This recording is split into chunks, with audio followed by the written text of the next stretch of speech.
Welcome to the first part, alkali metals. We start with Fiji package in which some basic things are written. Degree of hydration. We start with hydration energy, which is proportional, which is the main determinant of degree of hydration. Lithium ions, they have the smallest size, so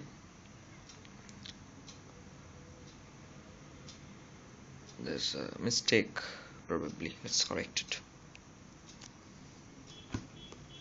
Hydration energy is proportional to charge upon size. So the degree of hydration, it decreases down the group, and we have ionic mobility, which is inversely proportional to degree of hydration. And ionic mobility is the character, or it is the factor that determines your ionic conductivity. So when we talk about ionic conductivity, lithium ions have least ionic conductivity. When we talk about the reducing character, lithium has maximum reducing character. And the most important factor that must be taken into consideration is that sodium here has the least reducing character. We'll come across the electrode potentials of alkali metals in just a few moments. The melting and boiling point, it increases or decreases down the group. In fact, it is because of weak metallic bonding. And what determines the strength of a metallic bond? It is proportional to the number of valence electrons and the positive charge on the kernel, and inversely proportional to the size of atoms. This is the most important factor. Because of this, more size implies weaker metallic bond, which can be seen here. The density of these alkali metals also follows a similar trend, which goes on increasing down the group. Lithium has density which is 0.5 almost, and sodium, this is an anomaly. Sodium has more density than potassium.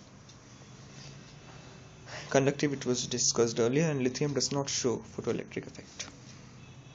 We come now to an important topic, flame test.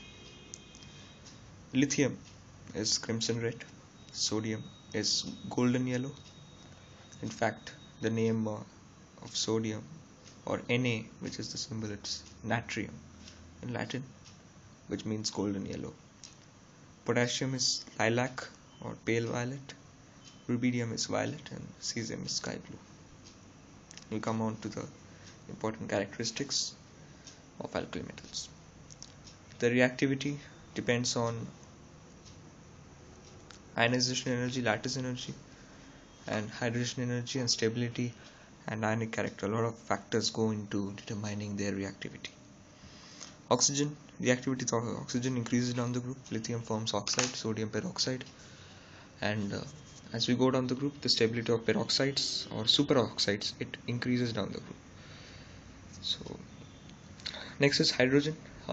Hydrogen is a very ambiguous case in which the reactivity decreases down the group because of very small size of hydride ion, and we know that small cation and small anion ionic salts are more stable. Therefore, lithium reacts very fast with hydride, with H2.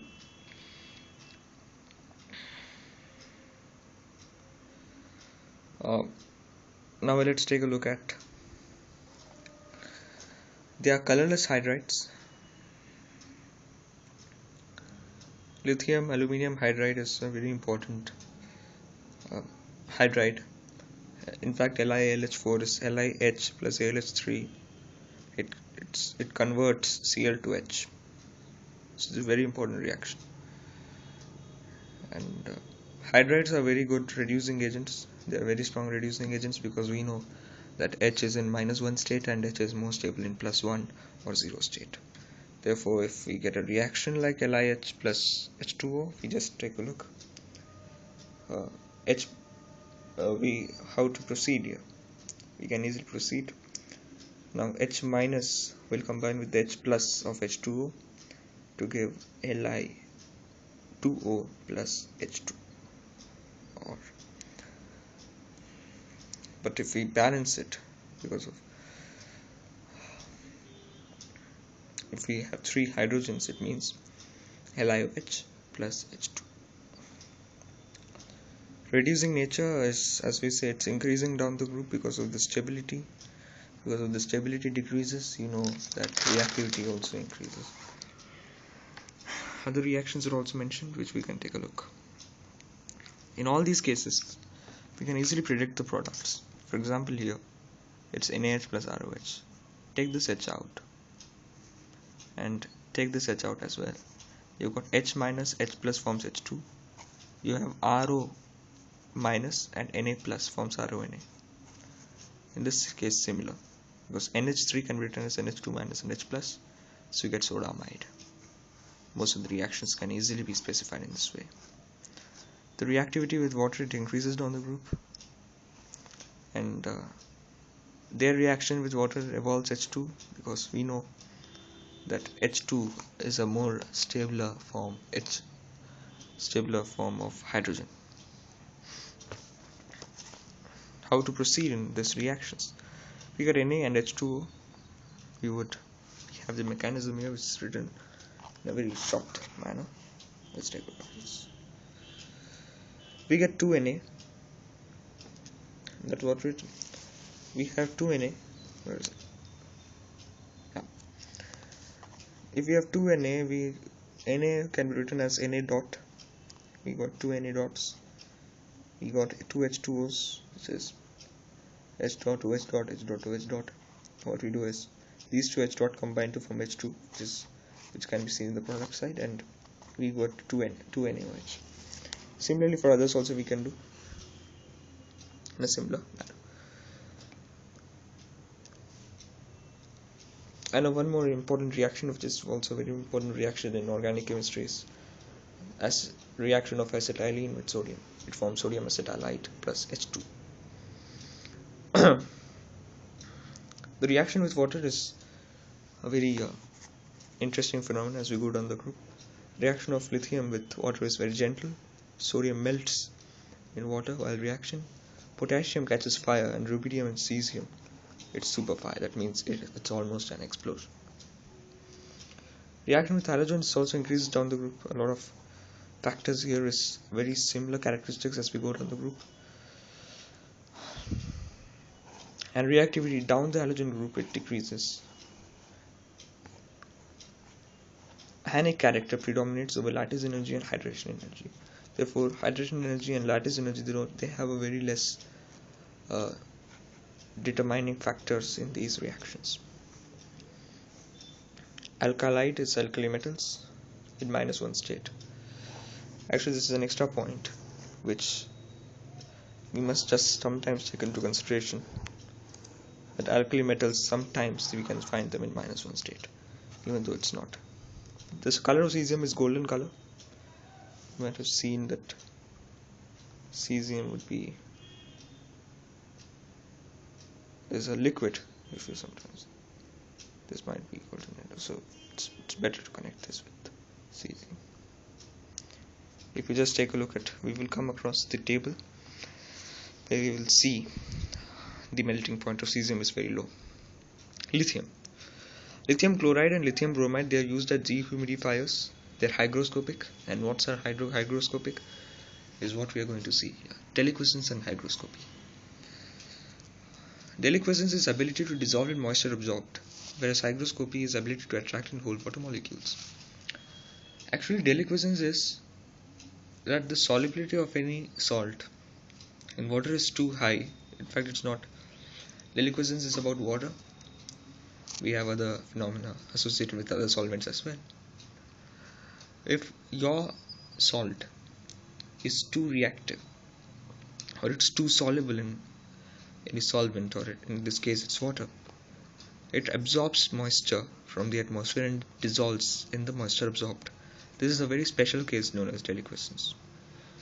For example, we have examples like zinc chloride, we have calcium chloride, we have magnesium chloride, lithium chloride, lithium bromide, and an important point of anomaly, that all alkali hydroxides except lithium hydroxide, which makes us thinking starts making some sense that lithium sometimes it shows anomalous behavior.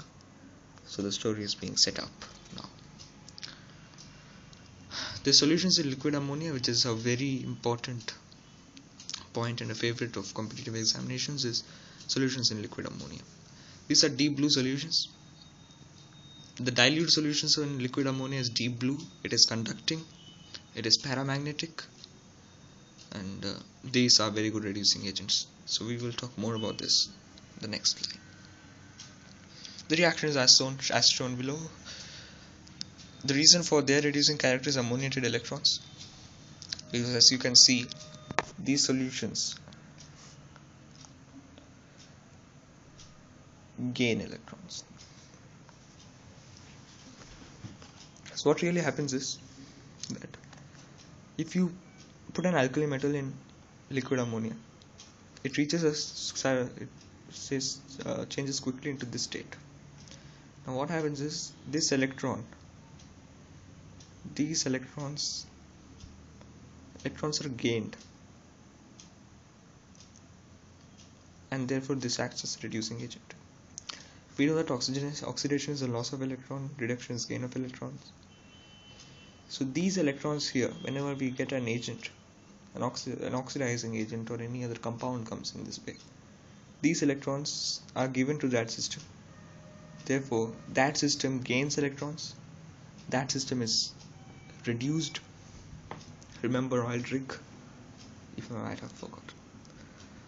These are strong reducing agents because of ammoniated electron. The blue color reason is also because of ammoniated electron. The conductivity is based on two ammoniated electrons in ammoniated cations. The conductivity is almost equal to the conductivity of pure metals.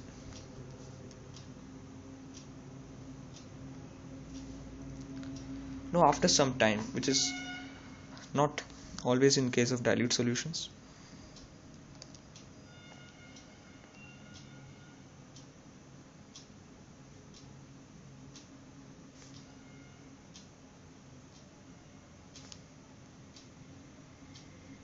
this is not for very dilute solution. A question was popped up in JEE about this. We just take a break.